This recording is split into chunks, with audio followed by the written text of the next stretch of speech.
Well, good afternoon, everybody. It is once again Wisdom Wednesday, 2 o'clock Pacific time. I'm Dan McCormick, the host of the Og Mandino podcast, the Greatest Salesman podcast, on behalf of the Og Mandino Company, I should say. And every week, all of you know, it is just a treat for me to put somebody in that famous chair that we call the greatest salesman in the world each and every week. And if you're new with us, please let you know that we're live on StreamYard. We take your comments in the show live.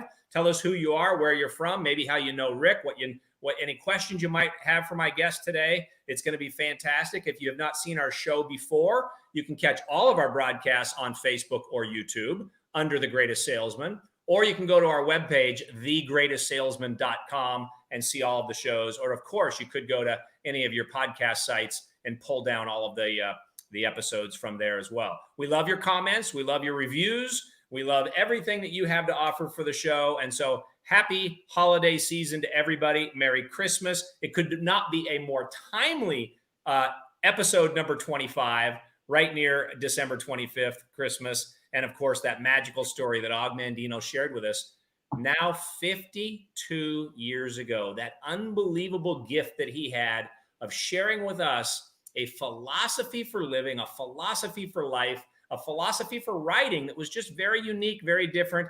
And here we are honoring his words and his principles that he shared with all of us on this very day. And so welcome, Rick Jordan. How are you? I am doing terrific, and Merry Christmas.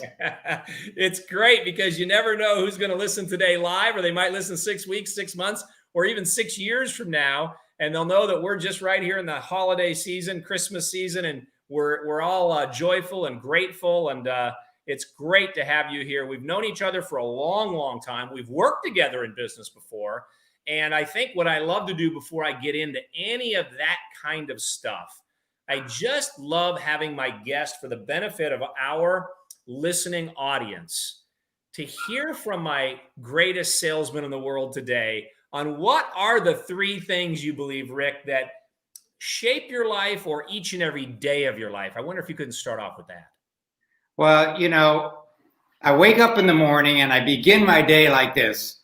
I roll out of bed onto my knees. Okay. And some people might call it meditation. They call it prayer, whatever the language you like to use. And so I'm there kneeling down, and the very first thing I say is, Heavenly Father, I am grateful. And so the first principle is I live my life in gratitude. And I start listing all the things that I'm grateful for. I'm grateful for my family. I'm grateful for my lovely wife of 44 years. It's hard to believe she's put up with me that long, especially since she had to take a chance on me 44 years ago, right? And as I say to people, we've been newlyweds for 44 years, but we're married for eternity. So, so I'm just living the spirit of gratitude, okay? And in fact, I can remember last year, I was in Berlin, Germany, doing a seminar. And near the end of the seminar, we had a couple of extra minutes. And I said, how many of you would like to know the key to happiness? And they all raised their hand, right? And I said, really, you really want to know the key to happiness? And they said, yes. And I said, it's one simple characteristic, and that is gratitude. If you are grateful for what you have, and in fact, I was listening to a podcast, and you have a friend, Dieter Uchtdorf, and he said that you need to be grateful in your circumstances, not because of your circumstances.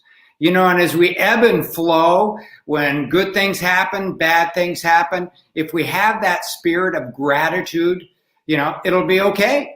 Mm-hmm. So that's number 1. Number 2, while I'm still on my knees, and what's interesting, at the end of this book, he talks about Paul, and he talks about Saul and Paul, and he's visiting with David when he gives them the robe, if you recall. Yeah. And this was probably 15, 20 years ago, I was teaching at church in Sunday school, and I was teaching in Acts, and it talks about Paul's, on the road to Damascus. And when he was in the Bible, it says that when he saw the light, when he heard the voice, why persecutest thou me? Then what did Paul say to him? He said, what would thou have me do? And so that's the next question, is I say, I have my to-do list that I ponder over, and I actually have a notepad next to where I kneel, and I write down the things that I need to be doing, right? And so I then ask him, okay, in these priorities of the things that I have on plan for today, what would thou have me do? Because then I'll be in the state of where he's at. And I've had some interesting, experiences as a result of that. And let me just share with one. I was in New Delhi 3 years ago, and it's the other side of the world. And sometimes you get a little lonely when you're there by yourself. And so again, I was on my knees and I was pondering, beginning the day, what do I need to do? And a name popped into my head. And so I'm going, gosh, I need to call Jim. And so what do most people do? They'd say, okay, they put it on the list of the to-do list. And when they get back from their travels, they call Jim. But I thought, I can't wait a day. I can't wait an hour. I got to do it now. And so I looked at what time it was.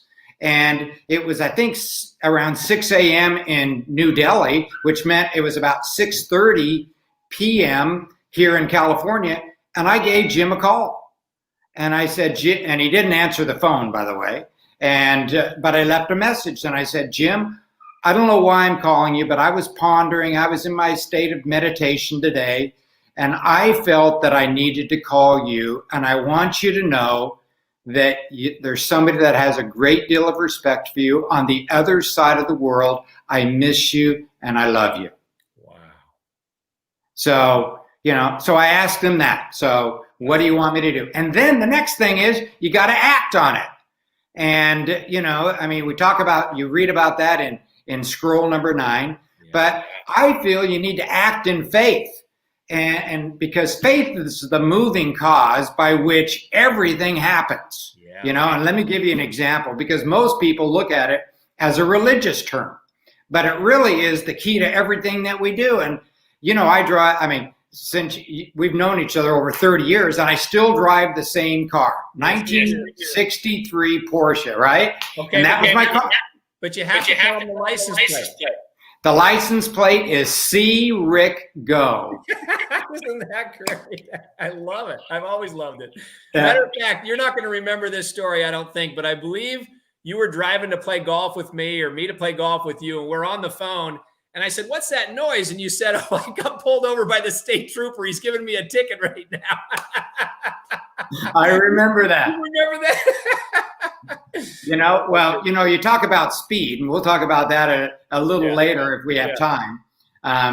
But, sir, I'm driving my car, because I have an old car. And so how do I exercise faith? Well, my old car starts most of the time. And so, but it doesn't start all the time. But the action of turning the key, and if you notice, all Porsches have the key on the left-hand side. Do you know why? I don't. So when they were getting ready back in the 50s, when they were doing their races, and at the time they had to run to the car. Oh. The gear shift is on the right. The key needed to be on the left so that they could turn the key, start the car, put a car in gear, and go and be the first off the line. Wow. Just an interesting little tidbit.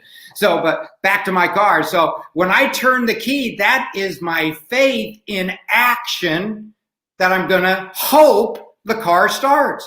Because an important part of faith is the hope element of it. I'm hoping, and most of the time it starts. In fact, it was kind of funny. I was at a reception last year. A friend of ours, their daughter got married, and so I was at this reception. I come out, I turn the key, nothing. Well, the great thing about old cars is you can push start them.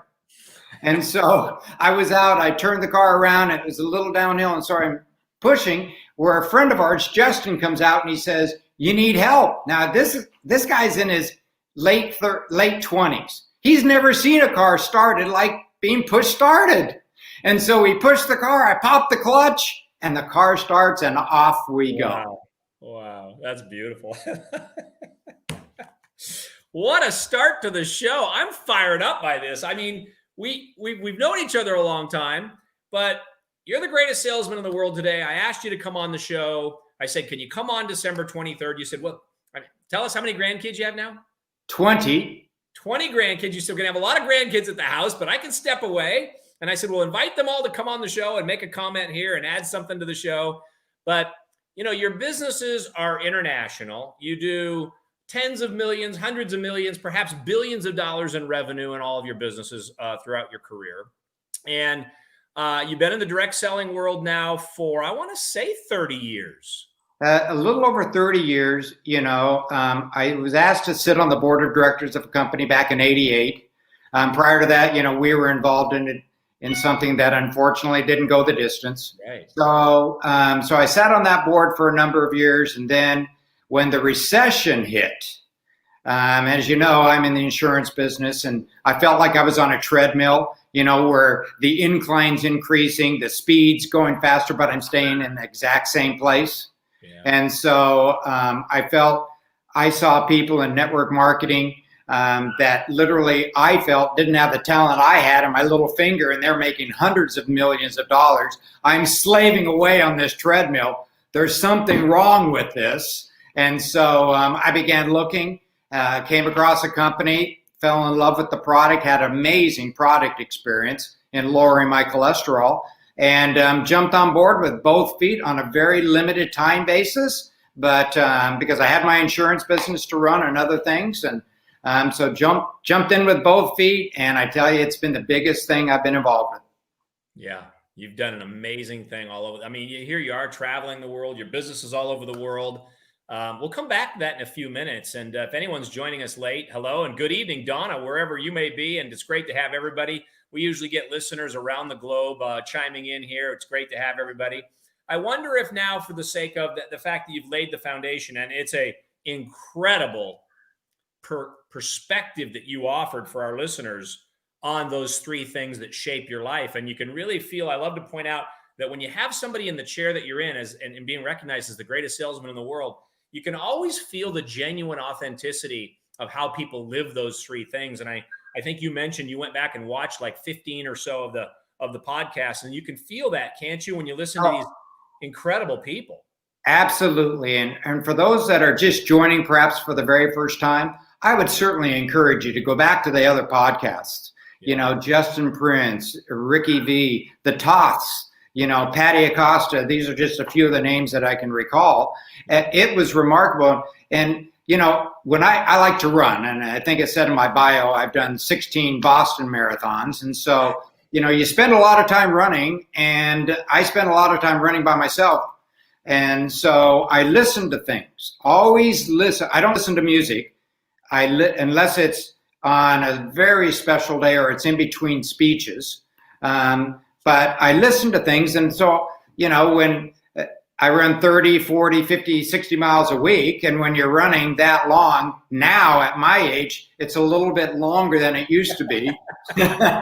And so I listen. I want to fill my head with good, positive thoughts. Wow. You just embody that. You can feel it. You roll out of bed. You got your meditation and prayer going, searching out there on, it's interesting that you said that. I have a book on my desk right here that's kind of very interesting that you said ask. And there's the prayer of Jabez. And that's what he challenges us all to do, is to just ask if we can't be in the place to serve somebody today and be in a bigger place. And that was a great, great perspective. And then scroll number 9, of course, act now. Being that you mentioned scroll number 9, I will act now. It's what great entrepreneurs do. I really believe that the greatest salespeople in the world, they are all in on I will act now. So talk to us if you can. You were telling me in the pre-conference here, pre-episode, when was the first time you read the book? How did it feel? And then give us a paradigm on how it felt to reread it here in the last couple of weeks. Well, the first time I read it, it was actually, let me just tell the background of the story behind the story, if you will. Okay. So I joined the insurance business with my dad, and, I'm right out of college, and he says, you need to go to this seminar. And it was with a guy by the name of Ben Feldman. You look up Ben Feldman. Ben Feldman is the #1 life insurance salesman of all time. He was the #1 life insurance agent for New York Life. And so I I find out the information, because back then we didn't have the internet in which I could just look at it. And so I found the information, and the seminar was $1,500, I think, $1,500. And I go to my dad. I said, Dad, I can't afford to go there. And he said, and then I said, since I can't afford to go there, will you pay for it? Because I'm working for him, right? And he says, I've learned that if you pay for it, you're going to value it more than if I paid for it.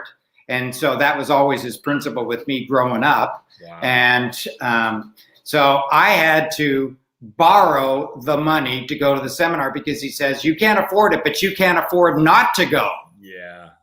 And so, guess where I got the money from? Selling. No, I got the money from Mr. Visa.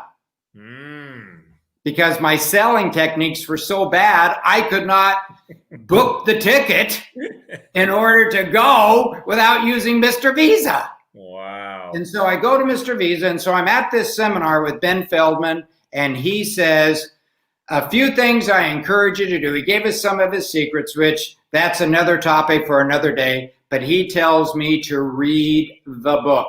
Yeah. And so, I am just a sponge at this point. And so I went out and got the book, 1979. And so I read it. And then I also read it again because it's on my shelf. And I read it again in the 90s. But then I read it again this time. And, perspective has changed over 40 years, as you can imagine. 40 years ago, I was a young kid making my life in the world.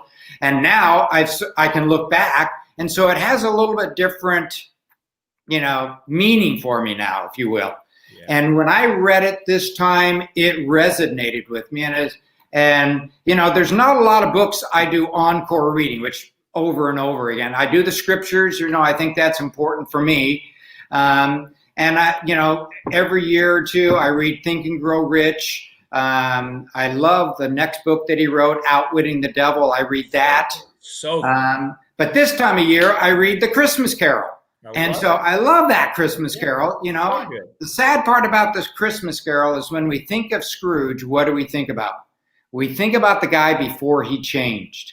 We don't think about the guy that changed, and he changed his life. Yeah. As a result of seeing those three angels, I call them. Yeah.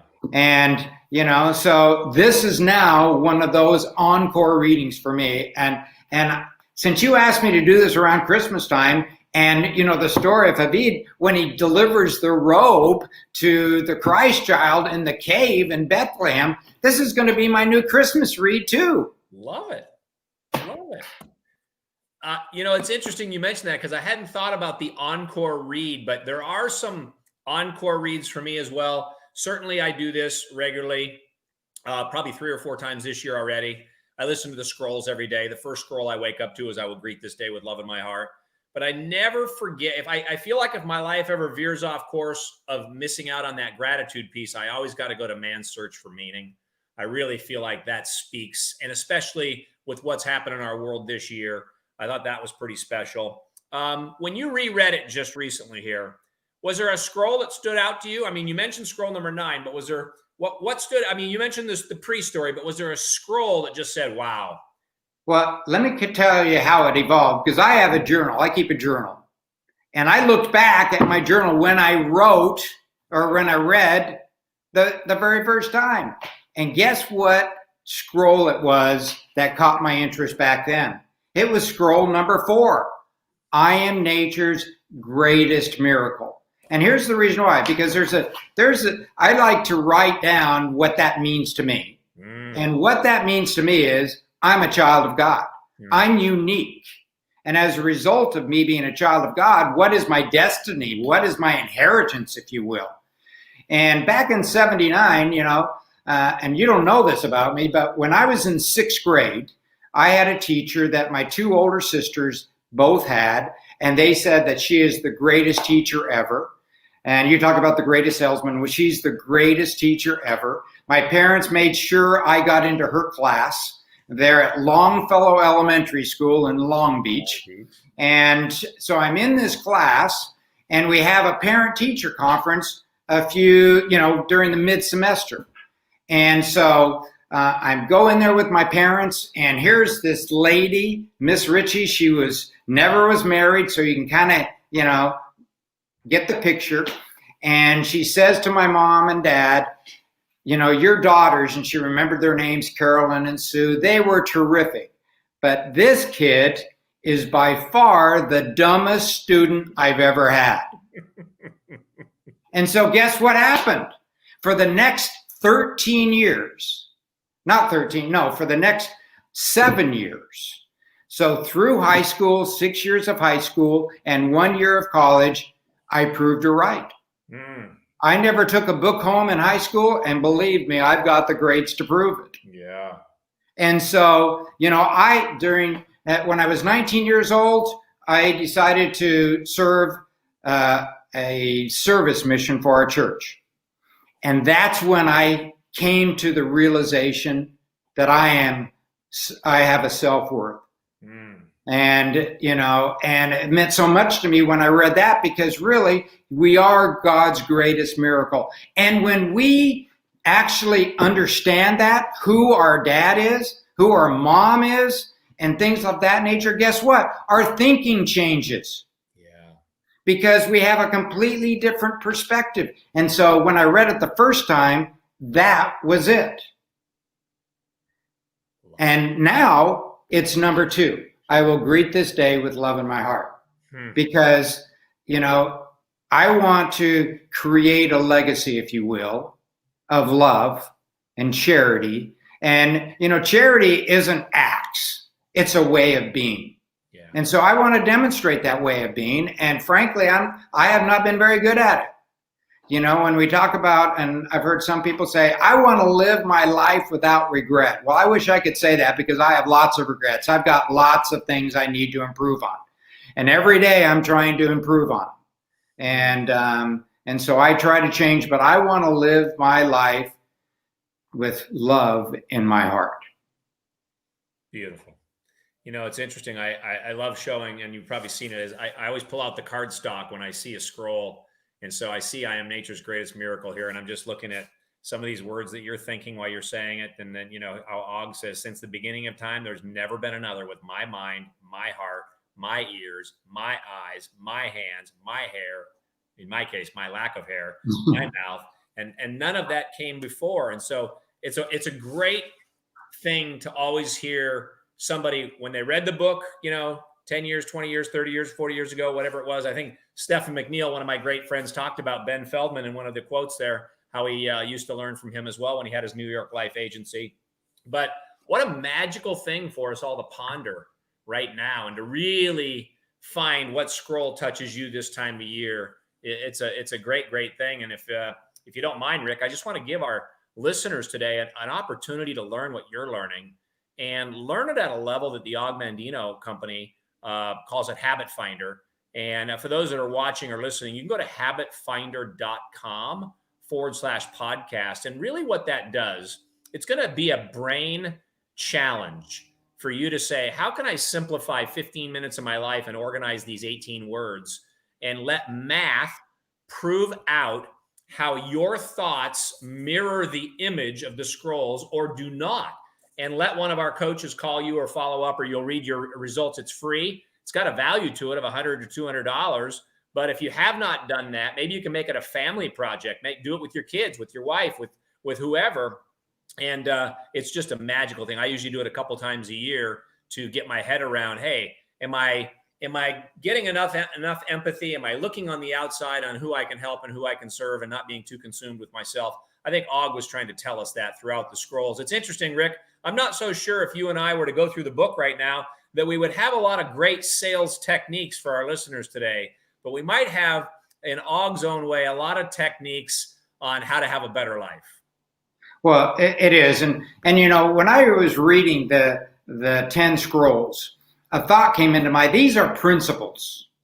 These are true principles. And,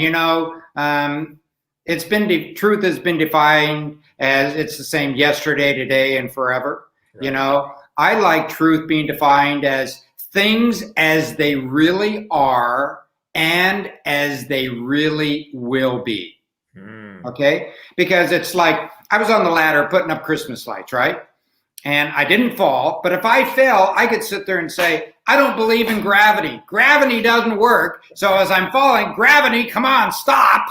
Guess what? Every single time I'm going to fall, I'm going to hit the ground. I don't bounce like I once did. Right. And so, gravity is a law. Gravity is a principle that is unchangeable. And frankly, these 10 things are unchangeable. They are truth. Yeah. Rick, it strikes me that knowing you over the years and just having this conversation, it strikes me to a word that I love. It's one of my favorites. It's called diligence. And DI means to separate. And so obviously to separate. So it seems to me that you have an enormous diligence in your focus in life, your commitment to what it is you believe in, your contribution to your businesses. Where do you think that came from for you? Well, my dad said this, that and this is where I kind of grew up, that there's dozens of ways for success, but none of them work unless you do. And so, there's lots of diligence, perseverance, which is one of the scrolls, those types of things, I guess, and I would say that the mission, that 2-year period, helped me to throw out bad habits. And so I became a master of good habits rather than being a master of bad habits, as it talks about in the book. If you've got a bad habit, replace it with a good habit. And then a habit is a habit, and you become a slave to good habits. And so, and I'm really, I have ADD. I don't know if you've ever experienced ADD, but I got ADD. And so, for example, let me tell you a story. I was getting ready to run the Boston Marathon. This was, I think it was like 2004, a long time ago. And so I had a trip planned to be in Europe. And so my flight took off at 7 a.m. out of LAX, which means I needed to leave at 5 a.m. to get there an hour ahead of time because I'm an hour from the airport. Well, I had 10 miles that I needed to run that day. So you know what? I set my alarm for 2:30. I was on the road, ran my 10 miles, and I jump on the airplane, fly to Milan. Guess what? Because you lose a day when you get there, right? So when I landed in the morning, I had 14 miles on my schedule to run that day. And one of the things I learned, you can't make up those miles. Right. And so I checked into my hotel there in Milan, and I got on the road and I ran 14 miles. How many people do that? I'm a sick person. I did it, And so, that's just kind of who I am now. I mean, I guess it's hard to describe why I'm that way, but I think going back to number 4, I know that the discipline, and a good friend of mine, Todd Smith, Todd, he says discipline is doing the things you should do even when you don't feel like doing them. And, frankly, when I was in Milan, my family wanted to go out for dinner, and I said, we can go out to dinner, but I got to run 14 miles. And at that time, 14 miles took me about an hour and 50 minutes. So I said, we're going to have to wait a couple hours and then we'll go. So. Wow. I'm just always so fired up by what guests have to say, because I know you put thought into this. And when I called you, it was kind of, wow, what an honor. And how cool is it to be on a podcast? And, you might have lots of your team members that'll get dialed into this and chime into this eventually, whether it's today or after the holidays or whatever. But I wonder, in your rhythm to life now, what are some of the things that you choose to do in terms of how do you lead an organization that's globally like you have today? Well, you have to be principle-centered, as we talked about. And, when you build a success culture, and we really, as you build a global business, it needs to be founded upon, again, principles. And so my principle is sort of like a circle. The very first principle is vision. You have to have a vision. You have to instill in your people a vision. Because if you don't know where you're going, guess what? You're not going to get there. So that's the very first thing. Then it needs to be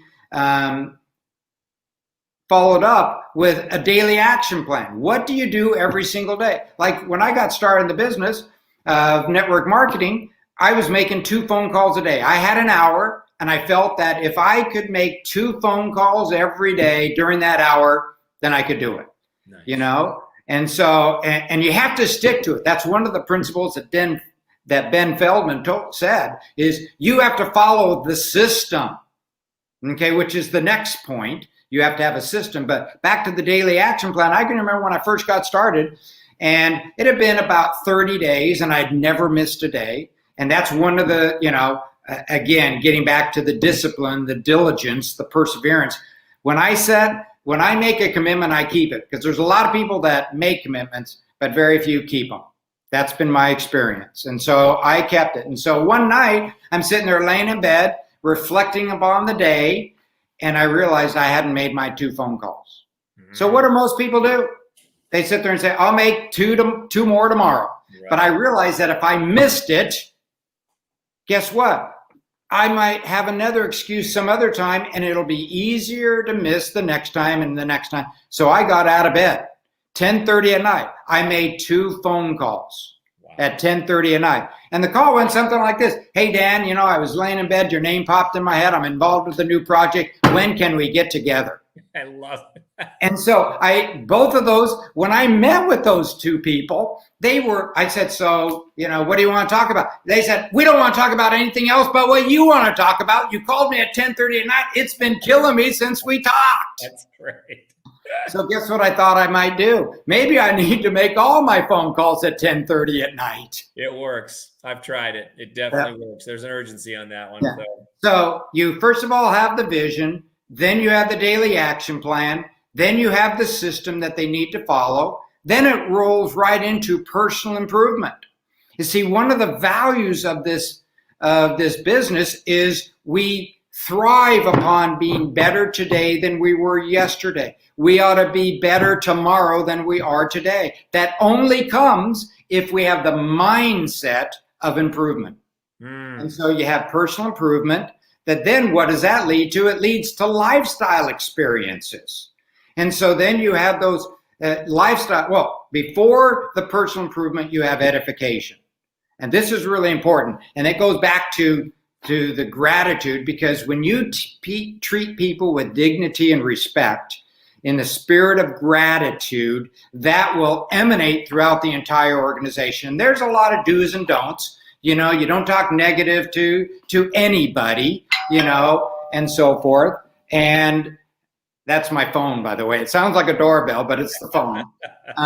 So you have to. You can take the call and tell me, hey, I'm on a podcast. Chime in here. Yeah. Okay. Well, I don't recognize the number, so it's probably a spam call. Yeah, so exactly. Again, going back to, you have to have edification. So teach those principles of dignity and respect. Then go into personal improvement, which then leads to lifestyle experiences. And what do those lifestyle experiences do? They enhance your vision. So that means your vision will become greater, your daily action plan will be more focused, your system will become better. That leads right into the other steps, the edification and so forth. It's one circle. And so I follow those principles, and those are principles. Now, how we invite to certain things, that's part of the system. And so they have to be principle based. You take a look at event structures and so forth. Well, that's lifestyle experiences. And so you want to make sure that they have the ability to change people's lives to enhance their vision. Wow. He's Rick Jordan, everybody. And you can find him on Facebook, of course. You can find him at rick@rickjordan.com. And man, we've been so well filled. I mean, I'm just going through the 3 things here. I like to say that the quality of our life is based on the quality of the questions we ask and the contributions we make. And what a powerful thing it is that you've got that programmed into your 3 things. And, you're really ready to be there in your meditation and just see what the world is willing to put in your path on how you can serve and all of those kinds of things. How do you manage your day now? Is your day, do you break it up into pieces still, or is it mostly network marketing? or mostly all the other businesses that you own? I mean, how do you put it into organization nowadays? Well, my dad said this: if you love what you do, you'll never work a day in your life. Yeah. And so I can remember my dad being involved in the insurance business with me, and when we'd get together, Christmas time and so forth, he'd always want to be talking about insurance. I mean, he was 24/7 insurance guy because he loved it, and so he didn't work. And I was a little different. I mean, I looked at in my insurance was my profession. It was the way I put food on the table for my family, but it wasn't my passion. And so, when I was actually reading a book, I was sitting on the board of a company over in Hawaii. And so I was staying in our place in Hawaii. You've been there, it's overlooking the ocean. It's a beautiful, great time of reflection, but I'm there by myself, and so at night when the board meetings would end, I would just go back and just reflect. I was reading a book called Being the Best You Can Be in MLM.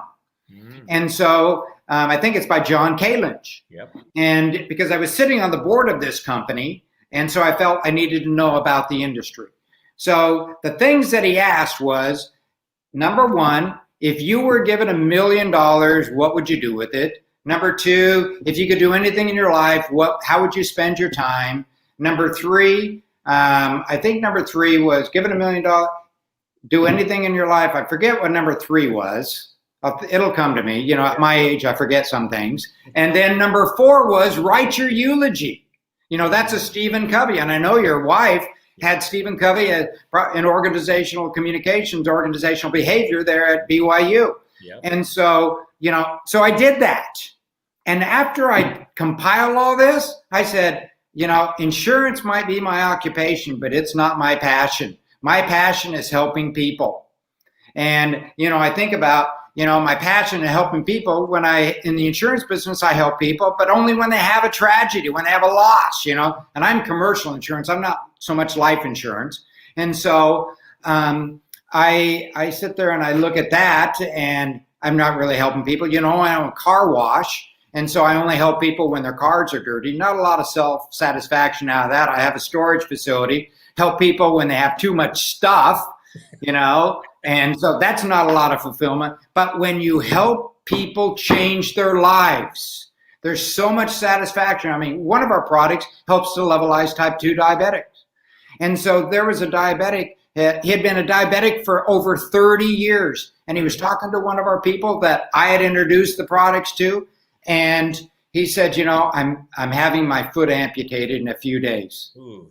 And because that's what happens when you have poor circulations. Many diabetics have those lesions and so forth. And so he got started on the product. Literally within a few weeks, the doctor postponed the surgery. He was able to get off 90% of his meds. So how do you measure that in helping somebody change their life? And yet, I had a woman up in Fresno that she was working for AT&T. She was in their call center. And she just had a baby. And so she had her leave, but then she had to go back to work.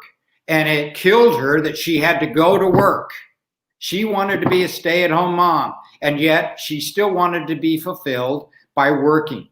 And so she got involved in our business. She followed the system. Within a few short months, she was able to duplicate her income that she was making from AT&T. But now she's a stay-at-home mom. She's not having a caregiver raise her child. She's raising her child. And I know my wife, we were blessed that she was able to stay home with our 8 children and raise them, homeschool one of them. But you can't replace that. You can't replace a mom in the home. And so we provide an atmosphere that can happen. And wow, how much satisfaction does that give me? That's the passion behind me. I can feel it coming right through the screen. Passion for profits. Really something. Congratulations, man. This has been just a blast. I hope that people can really pick up on, if I could say this in closing, and maybe you could speak to it, and then we'll wrap it up here. It's interesting that you have the ability to answer a question, and almost every time you're going to add a story to it. And we know that that's the Bible starts off by telling us stories, and it tells us that it's okay with good times and bad times. We're going to have relationship challenges. We're going to have successes and failures and bumps along the road. But it's interesting that almost all your answers you're able to tie a story to it to add to the picture. And I wonder, one of my good friends, maybe you saw the podcast with Fred Elias. And I mean, we'll get on the phone and it's like one of us is telling a story. The next guy starts telling a story. I mean, we can't even get off just storytelling one another. Stephen McNeil and I do the same here. And we're just so story related. And I just wonder if you're that cognizant of it. Do you teach people how to tell stories in your business and so on? Well, facts don't sell. Yeah. Stories sell. Yeah. And, I remember hearing years ago, because a lot of people think that products in this form of distribution are expensive. And so I remember hearing, compared to what? And answering the question by compared to what? I mean, you want to compare it? It's less than a cup of coffee at Starbucks. Yeah. It's less than a bowl of Cheerios. And so when you compare things like that, and you tell a story behind it, that helps to create a picture. And that's what people sometimes have a difficult time seeing, is the big picture, the picture, if you will. And so stories, if I can regress a little bit, we talk about faith. And if you notice that I said that I act in faith, well, and I talked about hope, right? And I remember there was on one of your podcasts, somebody said that love is the greatest force on the planet. And I just want to interject. I think hope is the greatest force on the planet. And let me give you an example. So I knew a guy that he was an executive with 3M, and his responsibilities were over Europe. And he had a general manager that was, as a child, was in the concentration camps. Mm-hmm. And so once he got to know him a little bit, he asked him, what was it like in the concentration camp? What did you learn being in a concentration camp? And that's interesting, we can read the perspective from another individual, Viktor Frankl, Man's Search for Meaning, which I highly recommend that book. Yep. But he said that when he was 6 years old, that he was taken from his mom and dad, and they went off to a concentration camp along with his sister. Then he's with his grandmother. They were on a train heading to Switzerland when the train was boarded by the Gestapo, and he was taken and separated from his grandmother. And so here he is alone at 6 years old in a concentration camp. And he asked this gentleman, what do you think got me through it?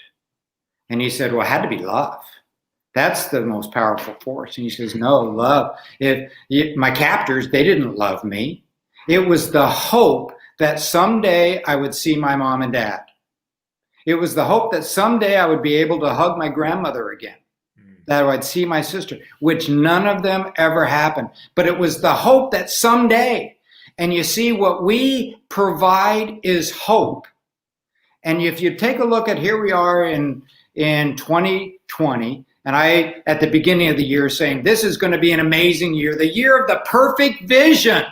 2020 vision, perfect vision. And it became a year like no other, right? As we hear.